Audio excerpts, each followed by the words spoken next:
How's it going, everyone? I hope you're all doing well. I was just about to make another video, but I seem to have lost the key to my studio again, so I gotta go find that. However, today we're going to be talking about the iPhone SE3, what it is, what I think about it, and whether or not I think this is a good phone. So, while I'm looking for that key, roll that intro.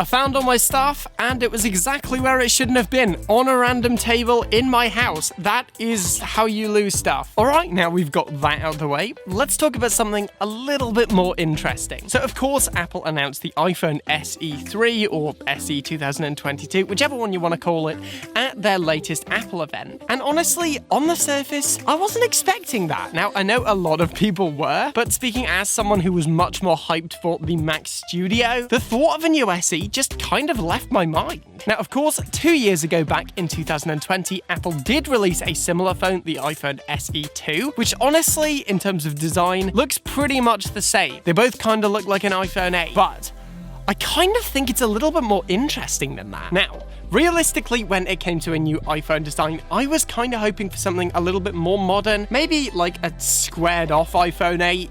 That would have kind of been cool. That said though, if we take a look at the specs, under the hood, this thing actually is pretty powerful. So the SE3 actually does have the latest offering from Apple with an A15 Bionic processor, the same one that is in my iPhone 13 mini daily driver. Crazy. 4GB of RAM, again, same as on this phone. And while with the screen and especially the camera, the iPhone 13 line does get a little bit separate from the iPhone SE3, these are some pretty nice specs, because if there's one thing that Apple do, it's that their new phones with good specs last a really long time. So, for $429, you have a phone that could potentially last for years. Now, of course, this is only if you are willing to give up higher-end features like Face ID, night mode, stuff like that. Okay, so what do I think of this phone? Well, realistically, I haven't tried this phone yet. I did try the iPhone SE 2020, which I actually really liked. I thought the camera system on that phone was excellent. It was nice and fast, and I know loads of people who still use that as their primary phone to this day. I think this is probably going to be one of the best budget phones released this year. Honestly, I think it'll be a fantastic buy for people who just really like the Apple operating system, but don't necessarily want all the high-end features like Face ID or 2 cameras. Now, is this phone suitable for someone like me? Honestly, probably not. As you guys know, I don't really have any problems with buying used phones, and when I do buy a phone, I typically do want some more exciting features. So while I do think this is a good budget option, it's also a little bit boring, let's be honest. Realistically, it's basically the same design as the iPhone 8 with some minor improvements to the build quality. So if you like that and you want a new phone that's going to last for ages, then this does seem to be a good phone for you. However, for the more enthusiast types or the people who don't mind buying used, this phone may not be all that appealing to them. I personally like it because it gives people a good budget option, but then again, where I live, it's not that much cheaper than the iPhone 13 mini. More modern features like Face ID, 2 cameras, and I said it in the last video, but this is probably one of my favorite phones I've ever owned.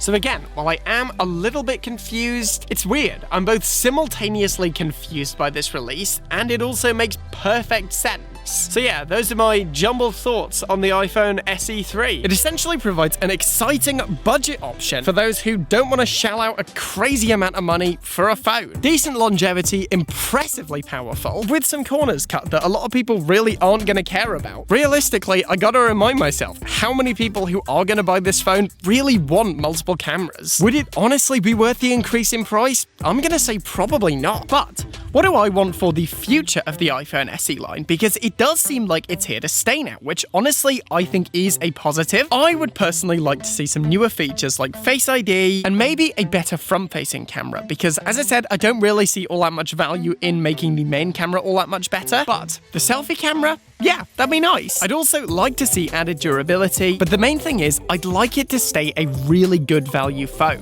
Realistically, one of the main selling points of the iPhone SE is the value that it provides, so I'd like that to stay consistent. Man, it is a lovely day today. Even though it's only March, it's been like 20 degrees today, which is pretty warm for the UK. Look at this sunset.